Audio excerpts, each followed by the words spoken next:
Je dis qu'il y a une instrumentalisation profonde de ce conflit par Jean-Luc Mélenchon, comme il y a une... Mais bien sûr, mais je l'assume complètement. Je l'assume complètement. Mélenchon, il va chercher quelque chose. Il veut chercher un affect. Et il y a quelque chose. C'est ça qui me déçoit absolument.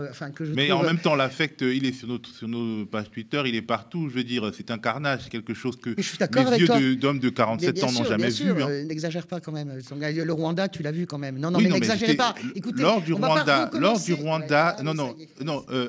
Françoise, pendant le génocide au Rwanda, j'étais au Cameroun, le pays d'à côté, un pays à côté.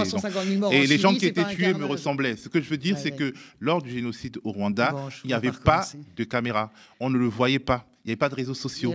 C'est-à-dire qu'en fait, on a progressivement pris conscience de ce qui se passait avec un recul qu'aujourd'hui, on n'a pas. C'est-à-dire c'est la guerre en temps réel. Je ne te parlais pas de la guerre en temps réel. Je te disais, c'est un carnage, un génocide. Je parle de mes vieux qui ont vu... Toujours le terme de génocide, carnage est très bien. Et tu m'expliques un truc qu'on n'a jamais vu. On n'a jamais vu 30 000... Non, déjà, pendant le Rwanda, j'étais un enfant. Et au moment du Rwanda, on n'avait pas la guerre en direct. D'accord. Donc, effectivement, le Rwanda, ça nous a touchés. On ne peut pas dire que le génocide africain n'a pas touché les Africains. Je n'ai jamais dit ça. Ce que je veux dire, c'est que la différence, c'est vraiment le fait qu'on voit en temps réel. Et quand on voit en temps réel, on a envie d'arrêter en temps réel la main de l'assassin. Est-ce que tu penses que ça, c'est des convertisseurs de vote? Mais c'est pas... Parce que c'est possible. Arrête, Paul, il faudrait arrêter de prendre les gens pour des cons. Et Jean-Luc Mélenchon fait de la politique depuis 50 ans. C'est un excellent politique.